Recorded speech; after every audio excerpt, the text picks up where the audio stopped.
a paz do Senhor? Amém. Leamos a palavra de Deus, Mateus, capítulo de número 16, e o verso 13 a seguir diz assim: E chegando Jesus às partes de Cesareia de Filipe, interrogou os seus discípulos, dizendo: Quem dizem os homens ser o Filho do Homem? E eles disseram: uns João Batista, outros Elias, e outros Jeremias, ou um dos profetas. Disse-lhes ele: E vós, quem dizeis que eu sou? E Simão Pedro respondendo disse: Tu és o Cristo, o Filho do Deus vivo. E Jesus respondendo disse-lhe: Bem-aventurado és tu, Simão Barjonas, porque não foi carne e sangue quem te revelou, mas meu Pai que está nos céus. Pois também eu te digo que tu és Pedro, e sobre esta pedra edificarei a minha igreja, e as portas do inferno não prevalecerão contra ela. Quantos podem dizer amém? Podeis assentar. Durante a escola, nós falamos aqui uma aula sobre Tito, ou algumas lições da carta de Paulo a Tito. E ali nós falamos um pouquinho sobre Tito, o significado do seu nome. Falamos também da missão de Tito junto à igreja na ilha de Creta. Uma das missões era multiplicar, fazer exatamente o que vai acontecer aqui hoje, estabelecer presbíteros de cidade em cidade. Outra missão era compartilhar a liderança. Ele não deveria ser um líder centralizador. E a última lição, que apenas mencionamos, mas não falamos, a missão apologética, de defender a igreja das falsas mensagens e dos falsos pregadores. E tudo isso que aprendemos na escola, não só com a minha aula, mas também com todas as demais, principalmente as demais, que aprendemos muito aqui, tem uma razão de ser, e a razão de ser é a igreja, somos nós.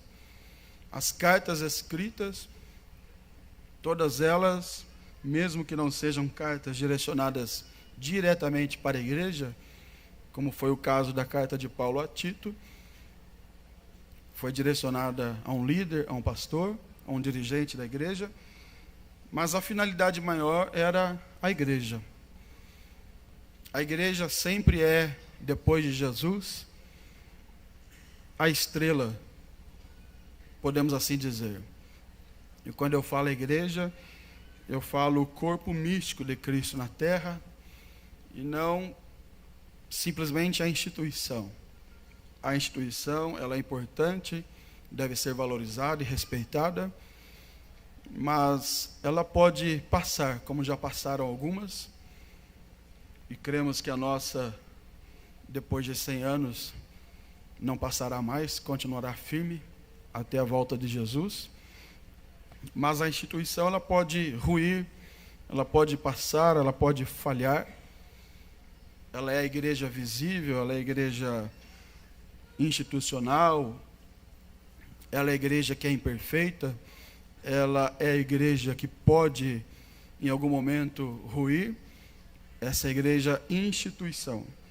Mas a igreja, corpo de Cristo, que na realidade somos nós, todos nós que estamos aqui, ela detém sobre si uma promessa.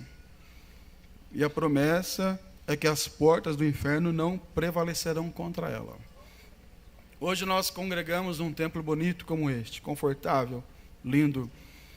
Mas houve tempos que a igreja não teve esse privilégio, mas ela não morreu, mesmo congregando em cavernas, às vezes debaixo de uma árvore, às vezes em salas escondidas, como eu ouvi esses dias, enquanto viajava, alguém que testemunhou para mim que é crente em outra nação, mas que tem que congregar escondido, porque é um país muçulmano.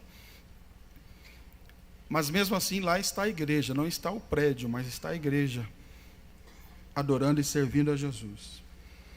E exatamente pelo fato de tudo o que acontece ser para a igreja, eu quero falar para os irmãos nesta noite, de maneira bem sucinta, uma palavra sobre a igreja, e resumi-la em 3 pontos principais, ou 3 perguntas. A primeira delas, o que é a igreja? A segunda, como deve ser a igreja? E a terceira, para onde vai a igreja? Essa é a palavra que o Senhor colocou no meu coração e eu quero aqui compartilhar convosco. Este texto que nós lemos é a confissão de Pedro, a epígrafe do capítulo 16 de Mateus, a partir do verso 13, diz a confissão de Pedro, quando Jesus, ali na região de Cesareia de Filipe, faz uma pergunta aos discípulos. E essa pergunta é: quem dizem os homens ser o Filho do Homem? E eles começam então a responder aquilo que as pessoas pensavam a respeito de Jesus. E eles disseram: uns dizem que o Senhor é João Batista, outros que o Senhor é Elias, outros Jeremias, ou um dos profetas.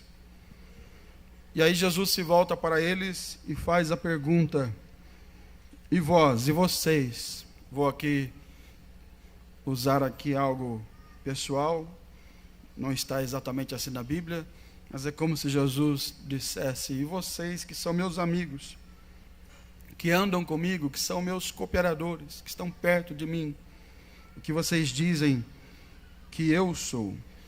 Pedro, como já ouvimos aqui na escola bíblica, com aquele temperamento mais forte, um ímpeto, né, de Pedro, o fez falar primeiro. E é interessante que às vezes Pedro falava, e por ser, de certa forma, precipitado na fala e nas atitudes, muitas vezes ele errava. E o pastor Elinay Cabral ensinou aqui os 2 lados do temperamento de Pedro, mostrando que às vezes ele errava, mas também às vezes ele acertava. Assim como todos nós, que de repente alguns de nós temos um temperamento mais forte um pouquinho, e logo que recebemos uma mensagem que não nos agrada, a gente devolve logo. E nesse meio, nessa forma de falar e de ser e de agir, a gente erra muito, mas também às vezes acerta. E nesse caso aqui, Pedro acertou. E ele dá uma palavra que é uma das palavras mais lindas da Bíblia, quando Jesus pergunta: o que vocês pensam de mim? O que vocês dizem quem eu sou? E Pedro respondendo disse: tu és o Cristo. Ele não fala apenas que ele era Jesus, mas ele fala Cristo, o ungido, o enviado de Deus.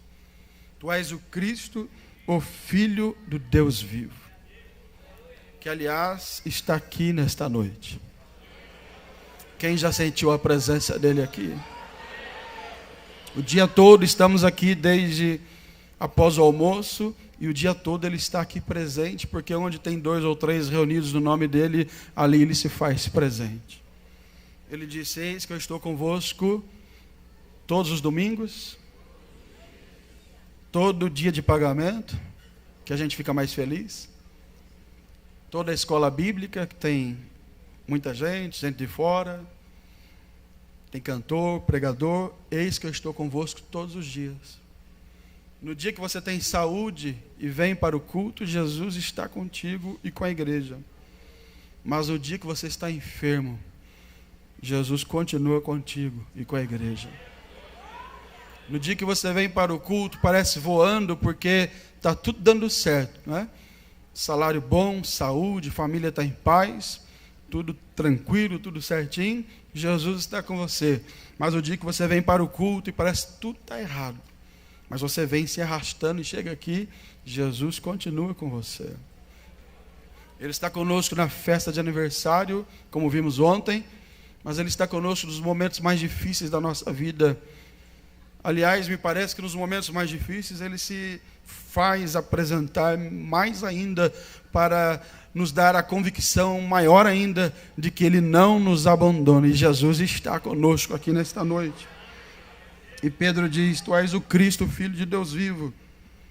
Aí Jesus responde: bem-aventurado és tu, Simão Barjonas.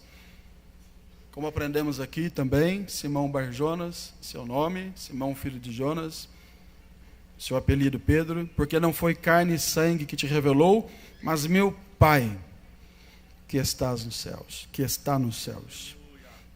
Houve ali uma revelação espiritual para Pedro, e ele fala esta frase tão linda e tão maravilhosa que está na Bíblia. E após esta frase, que é uma das mais lindas, a declaração de Pedro, aí vem uma que talvez esteja no topo, acima de todas. Jesus diz no versículo 18: pois também eu te digo, tu és Pedro, ou seja, uma pedra pequena, e sobre esta pedra, não como o romanismo ensina, sobre Pedro, e penso eu, não também sobre a declaração de Pedro, que alguns assim entendem, e eu respeito, mas Jesus se refere a si mesmo, assim eu entendo, sobre esta pedra, que é Jesus, que aliás, nos Salmos está escrito que é a pedra que os edificadores rejeitaram, é a pedra que não foi dada a ela o devido valor pelos homens.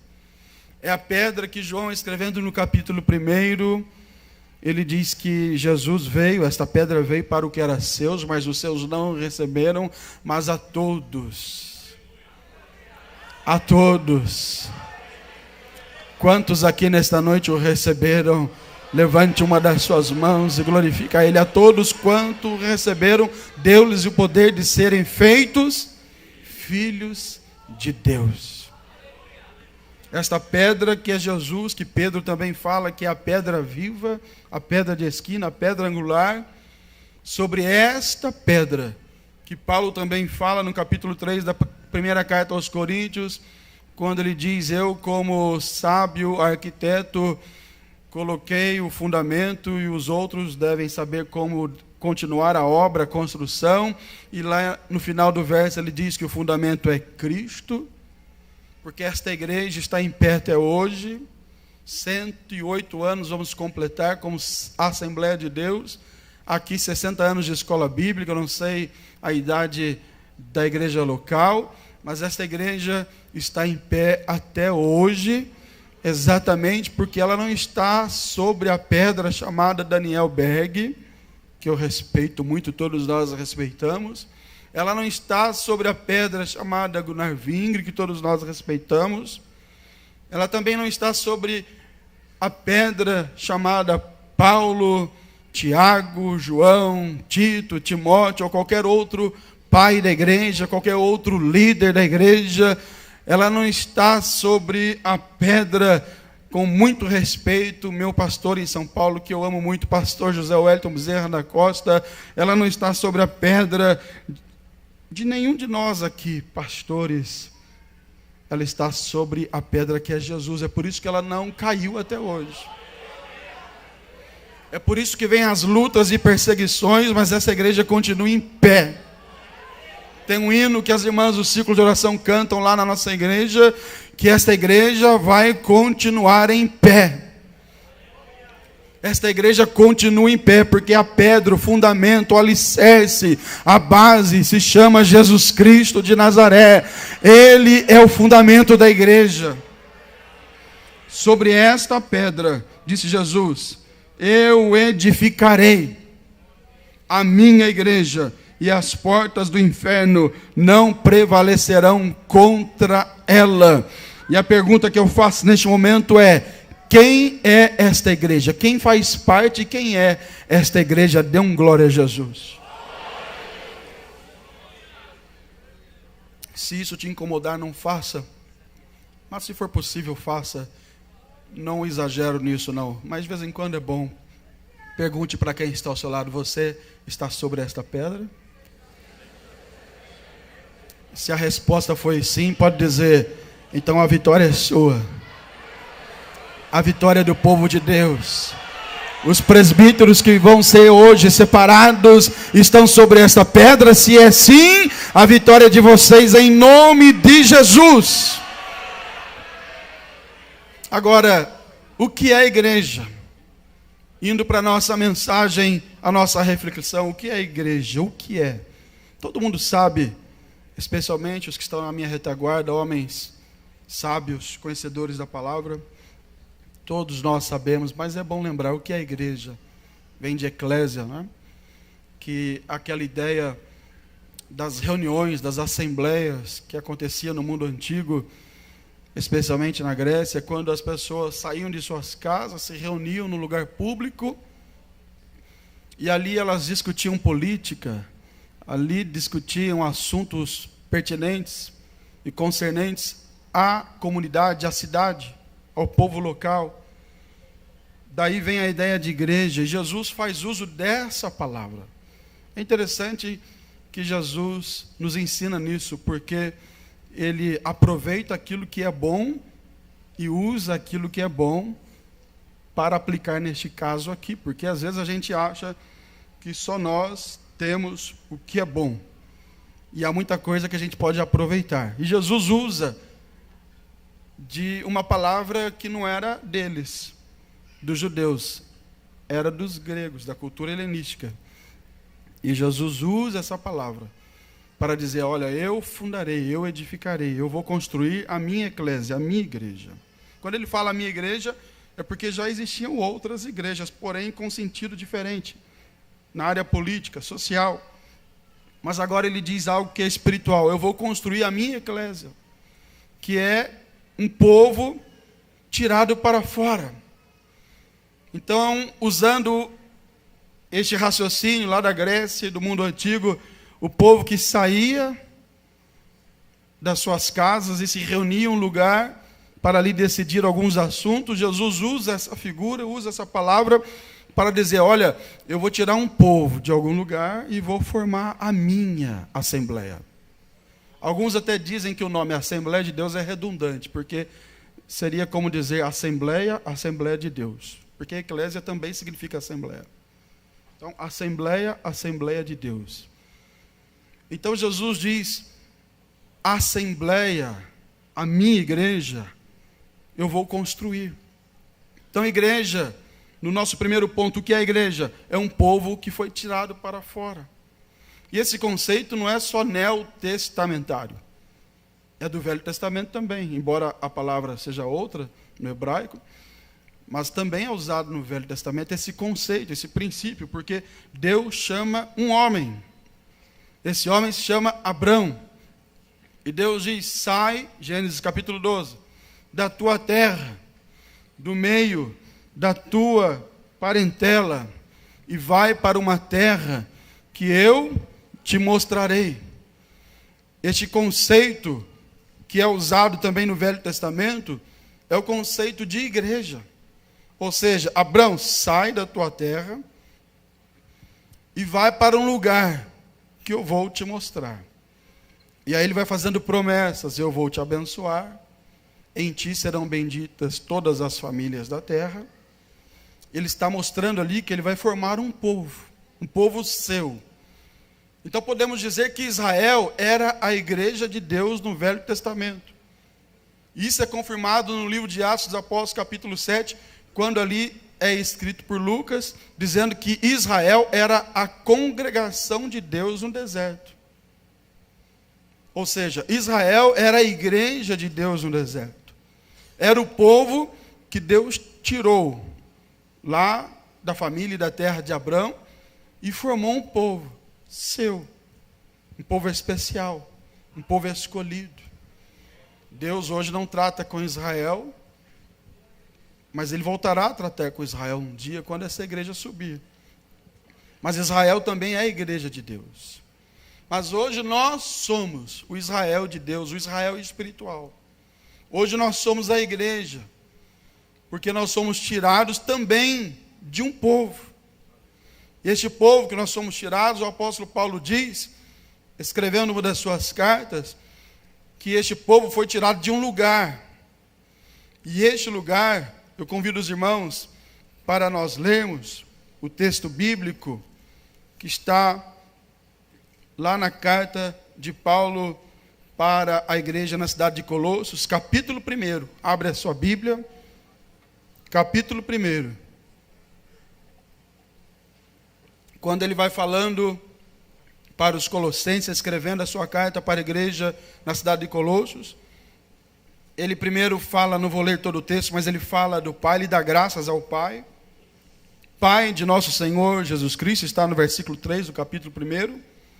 Lá no versículo 12 ele diz assim: dando graças ao Pai, que nos fez idôneos para participar da herança dos santos na luz.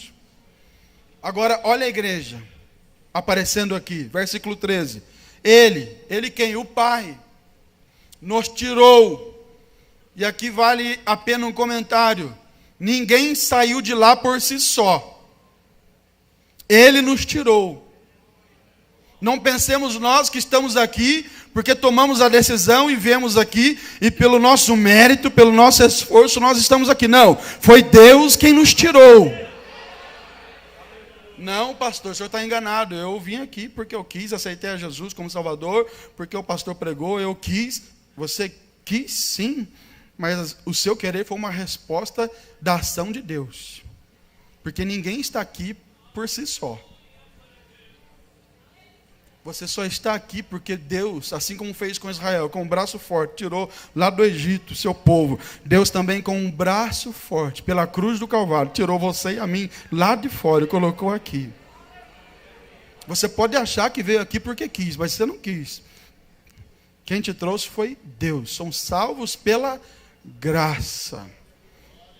Não há nenhum mérito nosso. Você pode ter tomado uma decisão, sim, e tomou de fato. Mas antes da sua decisão, houve uma ação divina. Antes da sua decisão, Deus agiu, ou pela pregação da palavra, ou através da oração da sua mãe, do seu pai, do seu pastor hoje, ou de um folheto que alguém lhe entregou, você leu e foi tocado, e você veio e tomou a decisão, mas porque Deus te encontrou primeiro. Isso é claro lá no livro do Gênesis, quando o homem pecou, quem procurou quem? Deus procurou o homem. Adão, onde estás? Por que você escondeu Adão? E aqui Paulo confirma este princípio dizendo, ele, Deus, o Pai, nos tirou. A impressão que dá aqui, pela leitura do texto, é que houve uma ação de força. Ele tirou pela força do braço dele. Porque se dependesse da nossa vontade, não estaríamos aqui. Mas ele nos tirou. De onde, pastor? Nos tirou da potestade das trevas. Assim como a congregação de Israel, através de Abrão, foi tirado lá da terra da idolatria, lá da terra dos ídolos, e Deus formou um povo seu. Nós também não somos diferentes. Ele nos tirou da potestade das trevas. Não tem meio termo. Antes de ser crente, você estava nas trevas. E quem está assistindo esse culto pela TV, ouça essa mensagem ao seu coração. Ou você está com Deus, ou está sem Deus. E Ele nos tirou da potestade das trevas. E diz o texto, nos transportou. Toda ação é dele, nada nós fizemos. Ele tirou, diga comigo, Ele tirou. Ele transportou. Ou seja, Ele nos levou para onde? Para o reino do Filho do seu amor. Quem faz parte deste reino? Eu sinto a presença deste Deus aqui. Não só agora, mas desde o início que estamos aqui dessa escola bíblica, Deus está presente neste lugar. Então levante uma das suas mãos e glorifique ao Senhor, se você puder. Se você tem consciência que Deus te tirou, Deus te transportou para este lugar. Se você entrou aqui triste, cabisbaixo, angustiado, achando que não deveria estar aqui, eu quero lhe dar uma boa notícia. Você está no melhor lugar que poderia estar, porque Deus te tirou de onde você jamais sairia. Deus te tirou de onde a polícia não te tiraria. Deus te tirou de onde a religião não te tiraria. Te colocou aqui. Será que dá para dar glória a Deus? Será que dá para dar glória ao nome do Senhor? Será que dá para pelo menos falar muito obrigado, Senhor? Muito obrigado porque o Senhor me tirou de lá.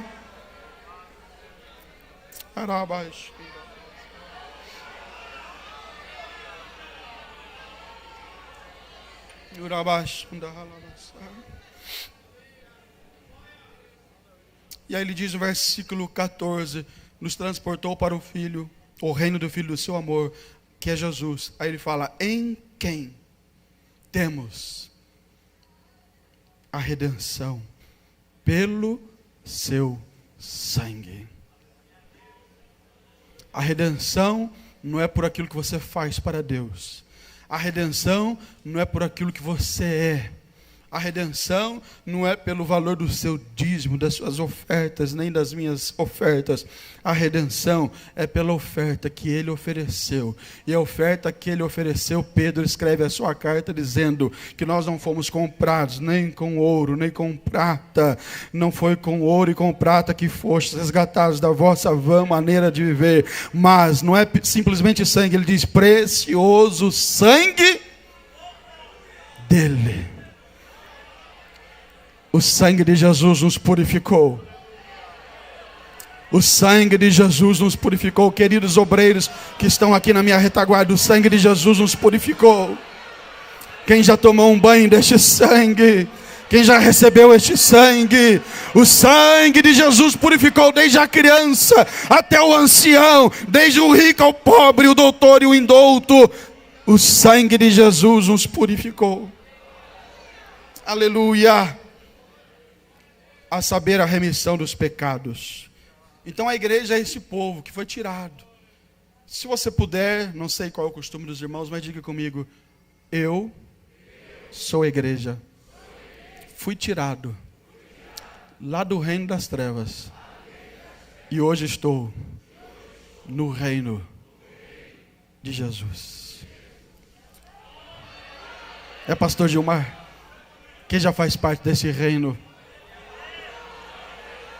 Os adolescentes que cantaram fazem parte deste reino. As crianças fazem parte deste reino. Os músicos fazem parte deste reino. Os obreiros fazem parte deste reino. Os obreiros que estão na galeria fazem parte deste reino. Você que nos assiste pela TV, você que é crente faz parte deste reino.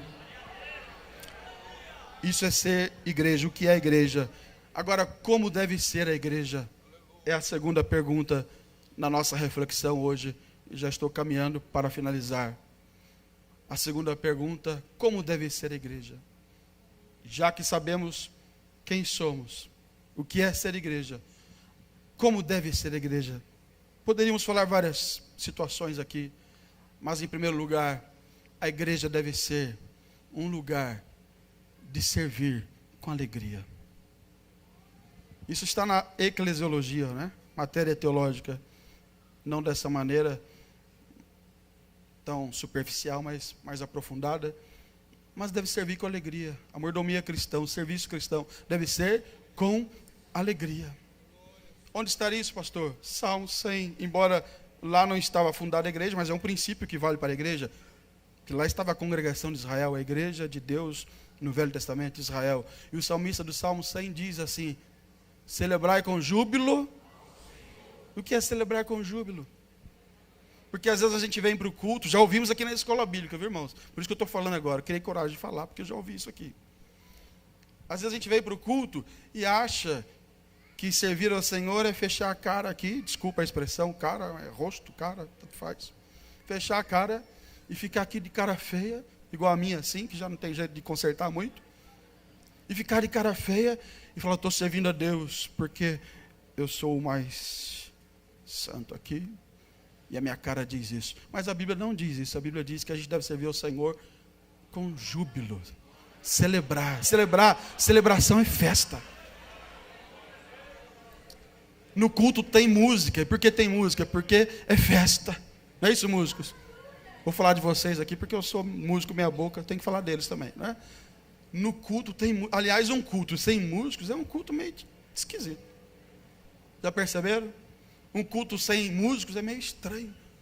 E alguns fecham a cara e dizem: não, eu estou servindo a Deus. E claro que servir a Deus não é só aqui, irmão, já aprendemos isso também. Mas aqui, principalmente, aqui nessa reunião, neste culto coletivo, um lugar que a gente se reúne, num lugar consagrado, o templo, para servir a Deus. O salmista está dizendo: celebrai com júbilo. É com alegria. Eu vou falar o que eu falo lá na nossa igreja. Depois o pastor Roberto estiver assistindo, não gostar, ele puxa a minha orelha em particular. Vou falar o que eu falo lá na minha igreja, lá na nossa igreja em Birigui. Será que você pode dar uma olhadinha para o seu irmão, sorrir para ele? Falar, irmão, está feliz com Jesus? Está feliz com Jesus, pastor Edir? Eu posso olhar no seu rosto? Perguntar para o meu pai aqui, está feliz com Jesus?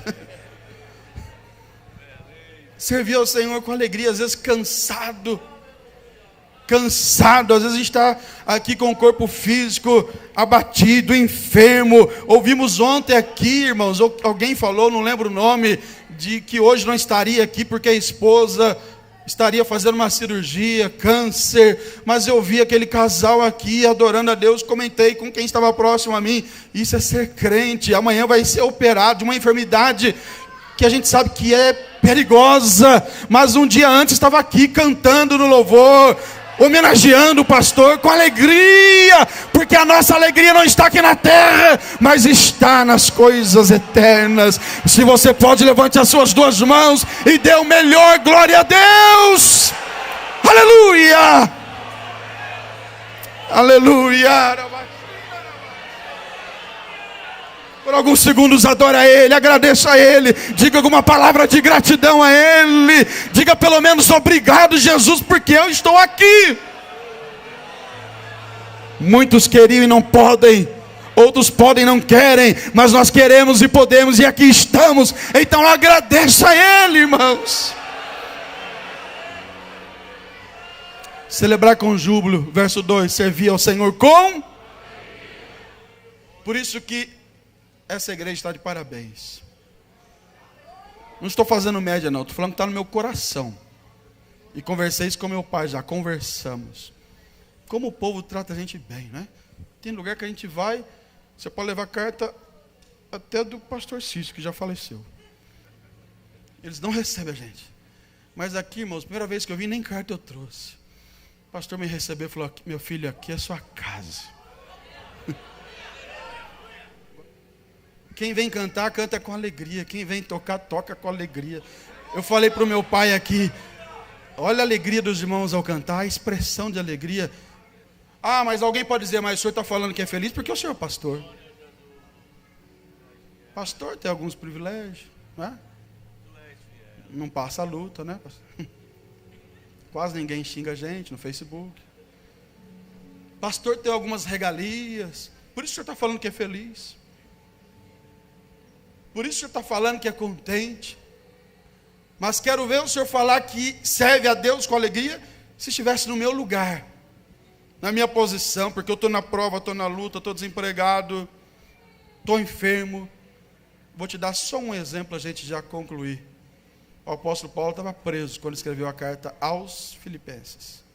Amém, irmãos? Estava preso. Primeira prisão, né? E quando chega no capítulo 4, versículo 4, o povo, tudo pensando que ele estava triste, abatido, ele escreve assim, ó, regozijai-vos. Outra vez eu digo.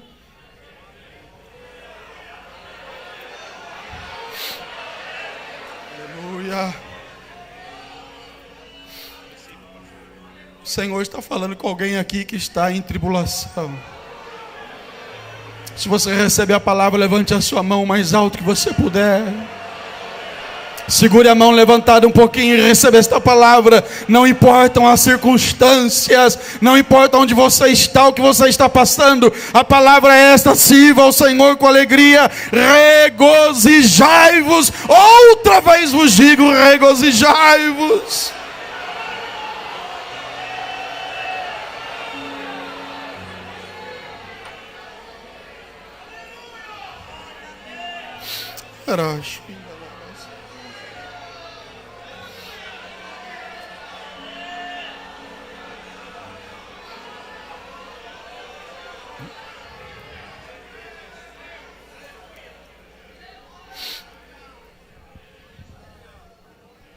O que é a igreja?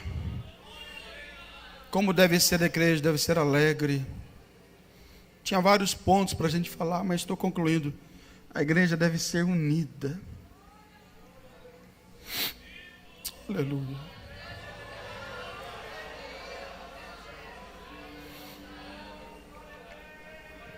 Jesus estava se despedindo dos discípulos. As últimas instruções de Jesus. E chega no capítulo 17 de João, ele começa a orar a oração sacerdotal. Ele ora por si mesmo. Ele ora por aqueles que estavam à sua volta. Chega lá no 20, 21, 22, por ali. Aí Jesus diz assim: eu rogo ao Pai, não somente por estes, mas por aqueles que hão de crer em mim pela sua.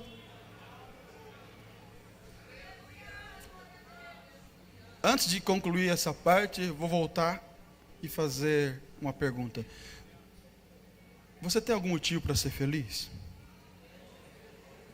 Se não tem, eu vou te dar esse motivo aqui, além da salvação, que é o principal. Há 2000 anos atrás, Jesus orou por você. Diga aí para o seu vizinho: Jesus orou por você. A gente fica feliz quando o pastor ora por nós, quando a igreja ora pelo pastor, como oramos aqui pelo pastor Roberto, e já chegou sarado, em nome de Jesus. Mas há 2000 anos atrás, Jesus orou por mim e por você. Rogo ao Pai, não somente por estes, mas por aqueles, futuro, que hão, dia 17 de maio de 2019, que hão de crer em mim, lá em Abreu e Lima, lá na escola bíblica, no dia da consagração de presbíteros, por aqueles que hão de crer em mim, eu rogo por eles, para que todos eles sejam pregadores. É assim que está na sua Bíblia? Para que todos eles sejam cantores, professores, pregadores, igual o Ferreirinha assim. Muito obrigado, pastor Ferreirinha, por tudo que o senhor fez por mim. Mas eu rogo para que eles sejam um. Você pode apertar a mão de alguém que está ao seu lado e dizer: somos um.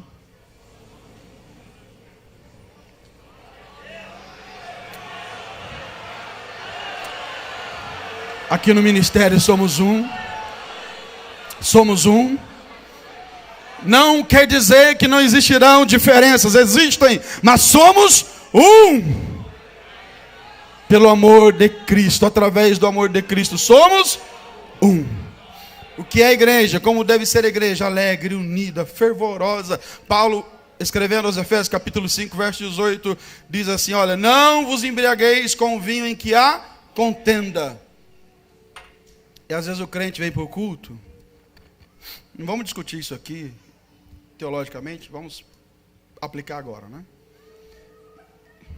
Está igual esse copo aqui agora, está esvaziando, está acabando. Aí Paulo diz: mas enchei-vos. Mas enchei-vos. Se imagine como este copo, este vaso. Agora, nada é cheio se já estiver cheio. Cheio do que, pastor? De prepotência. Mas isso aí que o pregador está pregando, eu já ouvi muitas vezes. 60 escola bíblica, eu já participei de 30, 20, 40. Você não será cheio. Vai esvaziando. Cheio de exclusivismo. Tem lugar que está cheio de exclusivismo. Só nós somos crentes, só nós vamos para o céu, só nós somos isso, só nós somos aquilo. Vai esvaziando o exclusivismo. Cheio do que mais? Cheio de inveja. Obras da carne, né? Mas o irmão fulano cantou hoje. Poderia ser eu, hein? Pastor Edir não me vê também. Estava dirigindo o culto, tem mil. Pastor Roberto não me vê. Aí o irmãozinho não tem nada a ver, veio cantar. Já desce o que queria cantar, já ficou olhando ele assim, ó. Poderia ser eu, vou matar ele. Vou fazer um jeito de queimar ele diante do pastor. Vai esvaziando a inveja. Ah, pastor, está dizendo que a gente é invejoso? Sim, eu também sou. Que é isso? Essa heresia? Não, nós somos. Está tudo aqui dentro, irmão. Não vem falar que eu não tenho inveja de ninguém. Mentira, todos nós temos, está aqui dentro. A carne está aqui, a natureza carnal está aqui.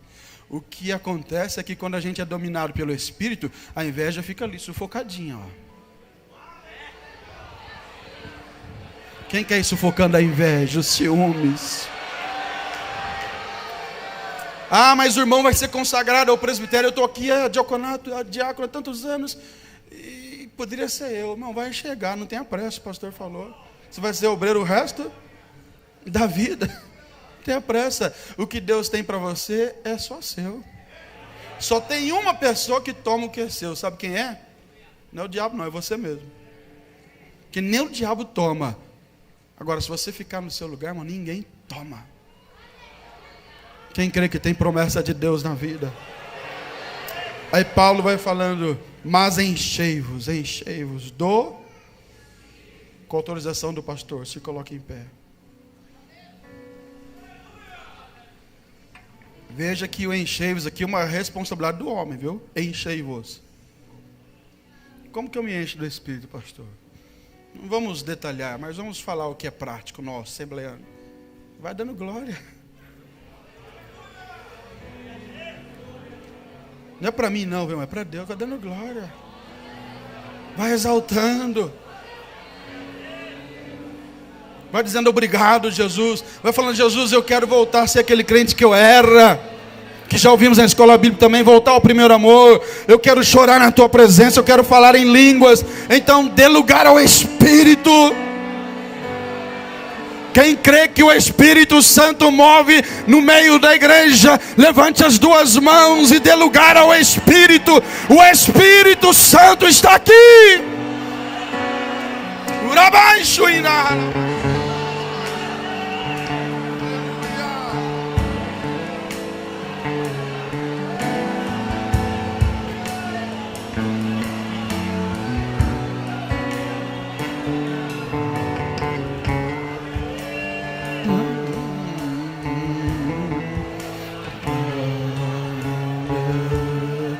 glória, né? Glória, né? Canta aí, levante a mão e cante.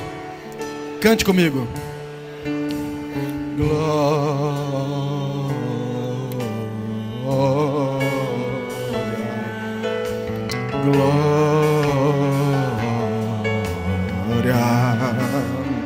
Cante, adore. Glória.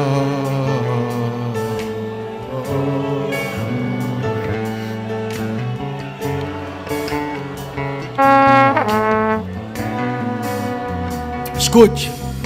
1 minuto, estou terminando. Quem me dá 1 minutinho? 1 minuto, levanta a mão. 1, 2, 3, 4, 5, 6, 7, 8, 9, 10, 11. Dá tempo. 1 minutinho. O que é a igreja? Já falamos. Como deve ser a igreja? Já falamos alguma coisa. E a última pergunta da nossa reflexão bíblica: para onde vai a igreja? Todo mundo já sabe a resposta. Mas Paulo fala que a nossa cidade não está aqui, mas está nos céus, de onde também esperamos o nosso Salvador. 1 Coríntios capítulo 15 vai explicar sobre isso. 1 Tessalonicenses capítulo 4 também explica, eu não vou ler. Apenas citar que esta igreja cheia do Espírito, que já sabe o que ela é, já sabe como ela deve ser e agir, ela também sabe para onde vai. Breve Jesus voltará. E o que é mortal se revestirá da imortalidade, disse Paulo. O que é corruptível se revestirá da incorruptibilidade. A trombeta soará. Os mortos em Cristo ressuscitarão. Nós não precederemos os que dormem, disse Paulo aos Tessalonicenses. Alguns morreram pelo câncer, outros morreram por acidente de carro, outros morreram queimados, outros morreram afogados, outros o corpo nem foi achado até hoje. Mas naquele dia vai levantar um corpo. Não mais destruído pelo tempo, pela enfermidade, mas um corpo semelhante ao corpo dele, Jesus. E os que estivermos vivos seremos transformados e arrebatados, e subiremos juntamente com eles e nos encontraremos com o Senhor. Quem está aguardando este dia? Levante as suas mãos, vamos orar para encerrar a ministração.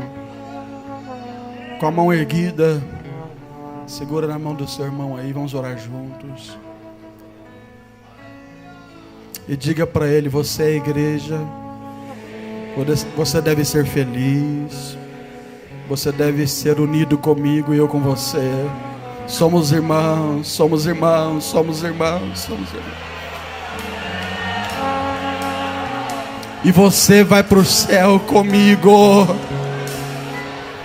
Agora, se você quiser ser um pouquinho mais de igreja, diga para o seu irmão assim: eu vou te ajudar, porque a igreja também ajuda um ao outro, igreja consola um ao outro, igreja edifica um ao outro, igreja socorre um ao outro. Irmão não mata irmão, irmão ajuda o irmão.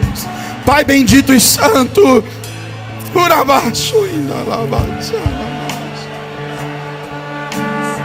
aqui está a tua igreja, Senhor.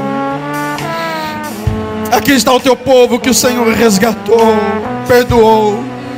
Aqui está o teu povo que te serve com alegria, mesmo nas lutas, nas dificuldades, nas circunstâncias adversas. Aqui está o povo que te serve com alegria.